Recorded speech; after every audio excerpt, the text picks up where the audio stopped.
Well, hello and welcome back to the Tao Manifesting Tarot, the tarot reading for those people who want to improve their manifesting. And we do it by focusing your attention. And we do that by just putting this one image on the screen. That's it. That's all you're going to see. There's no action, no movement, nothing. And we do that intentionally because when you are looking at movement or action on a screen, your subconscious has to surrender to the action on the screen. And over a period of time, your imagination gets weaker and weaker. If that's one thing that we are suffering from in this society, it's that very idea. We spend so much time looking at videos, not living in them, that our imaginations are getting weaker and weaker and weaker. So to manifest, you have to have a good, strong, healthy imagination. So I just put this one image on the screen. Many people close their eyes and meditate, get into a light meditation and just listen. In fact, one of the other benefits of this method is the fact that you can get up, get a cup of coffee, tea, sandwich, cereal. Doesn't make any difference. As long as you're listening, you're still making images in your brain. You're still strengthening your imagination. And that's the whole point. Think of this as kind of a storytelling exercise by a campfire. Okay? And you take a look at that. First of all, it's very primitive. That probably goes back from the beginning of time, right? The importance of a campfire, keeping warm, having light in the darkness. But there are great stories historically told around a campfire because you're focused on the campfire, you're focused on the warmth, you are relaxed, you're open, there are no distractions, and you can really sink your teeth, so to speak, into a great story. So that's what we want here. We want to inspire you. That's what I'm really looking for. Every day when we do one of these readings, I want you to feel inspired. That's reaching into your imagination. That's helping you to manifest better. So all you're going to see is what's on the screen, and we begin in the bottom row. Center card. It's kind of pivotal card here for the reading, and it says, not for you. First blush, you go, which, not for me. I mean, tell somebody no, and it immediately becomes kind of an insult. No, it's not for you. Sorry. Why? However, we have been conditioned, talking about programming, we have been conditioned to accept that.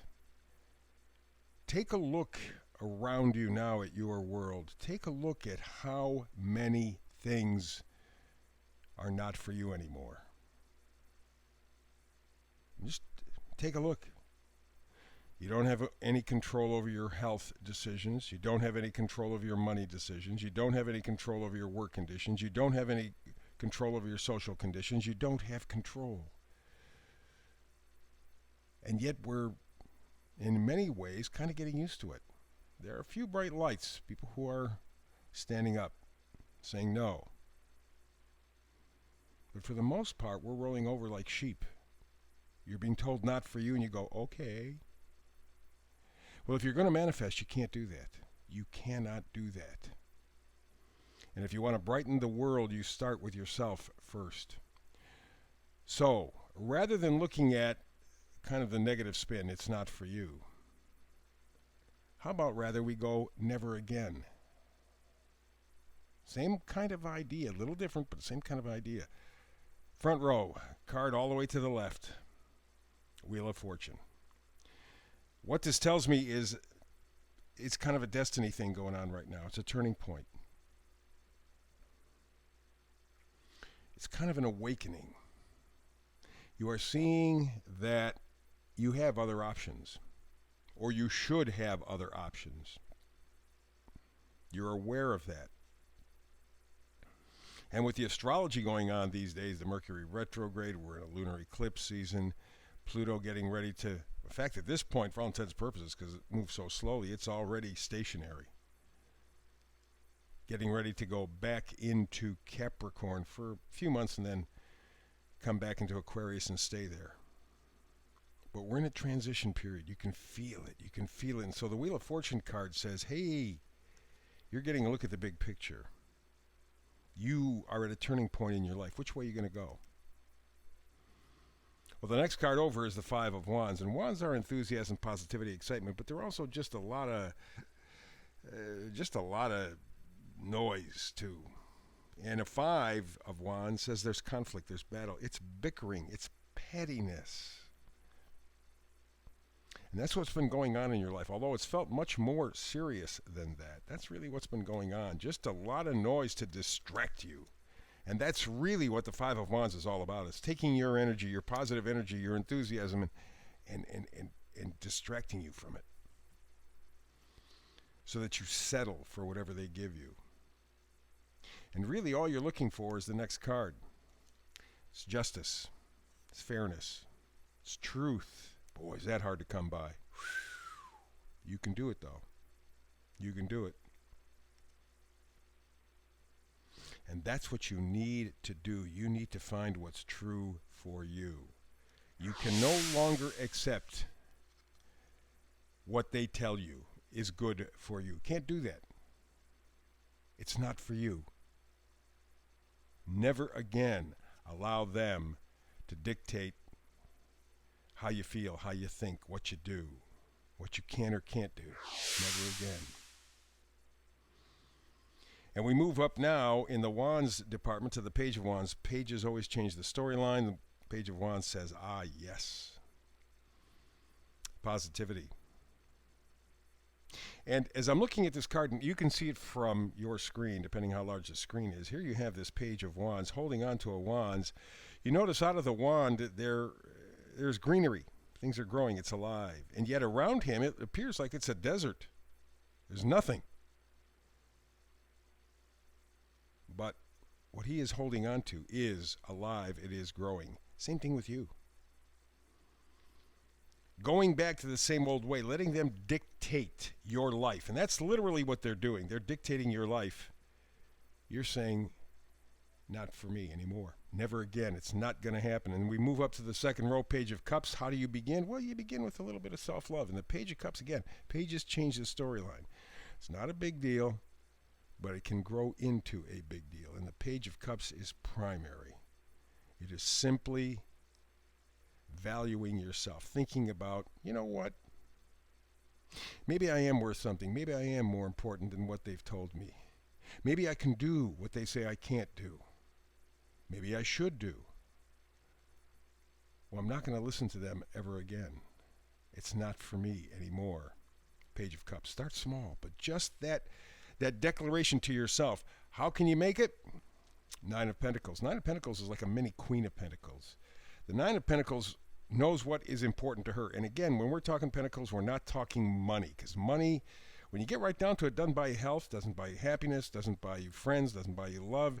What the hell does money buy? Oh, new pair of shoes. Oh, a new car. Oh, a new house. Oh, by the way, you get a new car, you get a new house.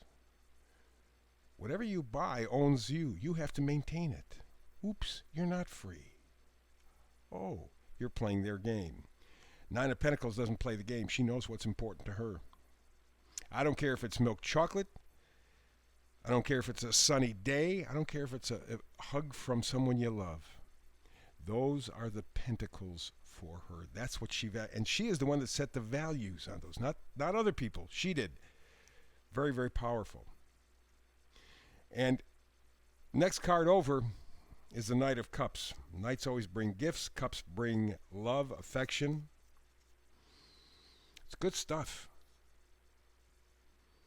He is sensitive, emotional, caring, and introspective. And that's really what you need to be. When you're getting ready to say, all of this stuff that I've called my life is not for me, not anymore. I'm going to recalibrate my life for me, by me.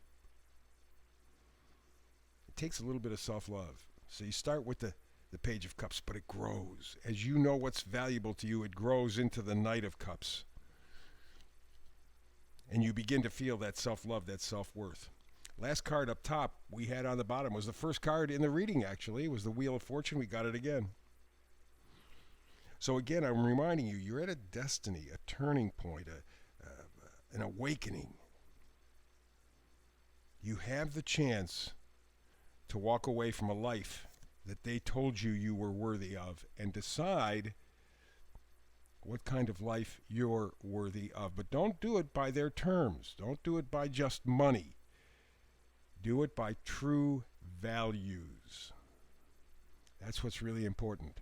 And another card that's repeated, it's the final card, it's the middle card up top, it's the vice versa card, it's the Five of Wands. Again, this idea of bickering. You're having a little battle in yourself. It doesn't amount to anything, but you're having this little chit chat with yourself. You know, can I do? Should I? How can I do it? I don't know. By doing that, you're wasting energy. By doing that, you're wasting enthusiasm. By doing that, you're wasting possibility. Don't be unsure. Don't let them mess with your head. Don't let them distract you. It's not for you anymore. Not for you. That's what it is. It's not that something's being taken away. It is you choosing on your own to move differently, to move in your best interest, not theirs. It's a big step, but this is the perfect time to begin the journey, and you can do it. So that's the reading for today. We'll have another tarot reading for you tomorrow. Hope you can come around. I do a brand new read every day, 365. But between now and the next time you and I have a chance to do tarot together, peace and blessings. And go live that inspired life.